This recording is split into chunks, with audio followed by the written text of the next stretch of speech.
let's get to the second question. We now know why it is that we must buy. Let's talk about how. How do I know where to buy land in Kenya? Well, that's a really good question, and I'm sure there's many answers to that. How do you know is mostly a question of investigation. Assuming, first of all, you have the desire to own, that's a very critical first step. It's difficult to force someone to own land if they have no desire to.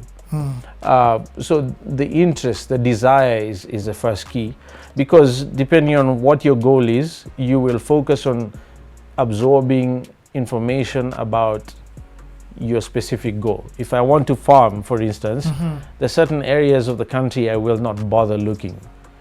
If I want to build apartments for rental income at a particular yield, there's certain parts of the country that are immediately disqualified from consideration. If you want to retire.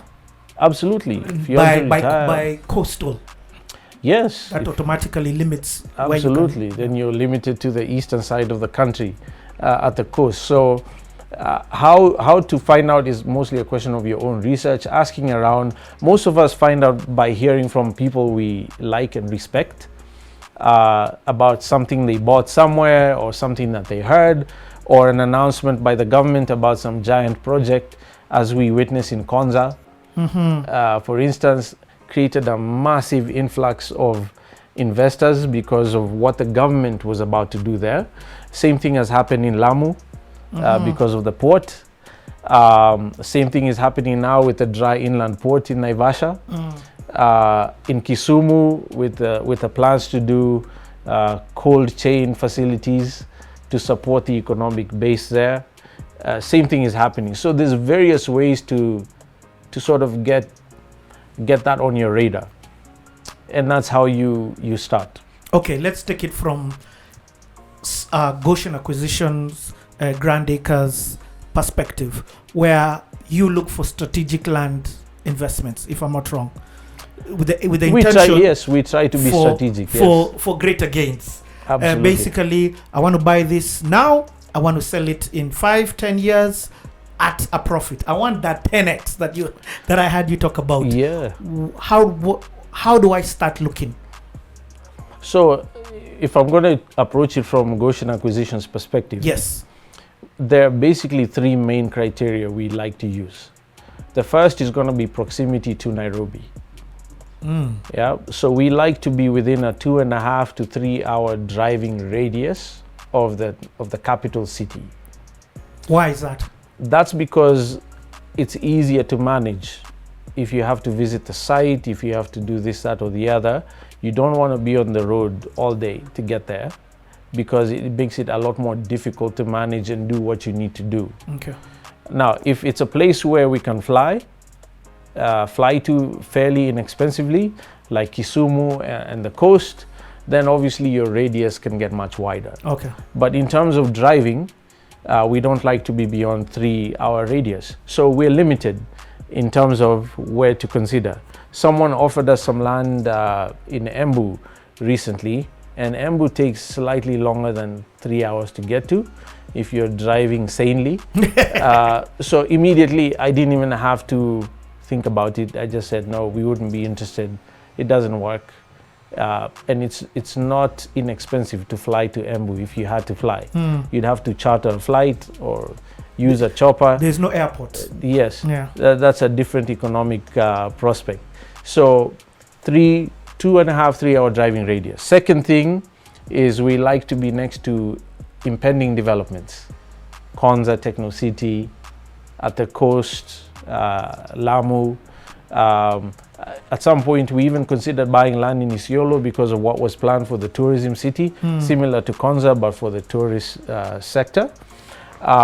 So impending developments, whether on a massive public scale like that, or a smaller scale on a private basis, those are an important indicator for where we should be considering, because that means the area will experience a sudden spike in interest because of the value that's being invested there, which is very intuitive.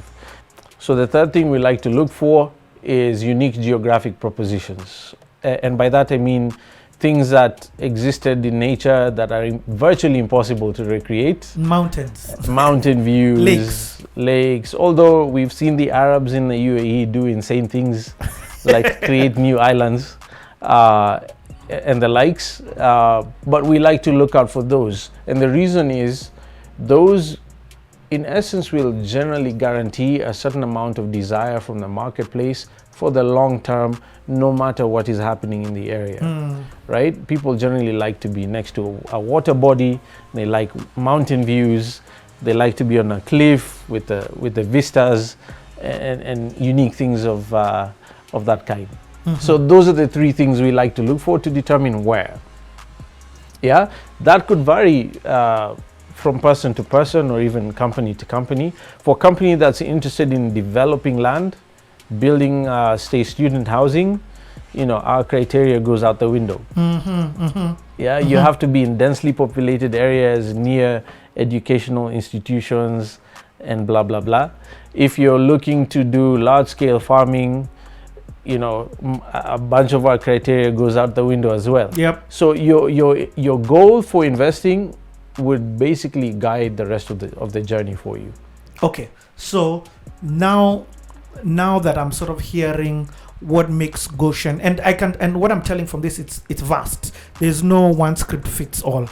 Absolutely. It all comes down from what's your goal. Yeah. Hence, therefore, where do I look for? What's next now? From the moment Goshen is able to discover a plot like in Nyanyuki or a plot like by the coastband, by the mountain, what's the next stage? So we go about scouting.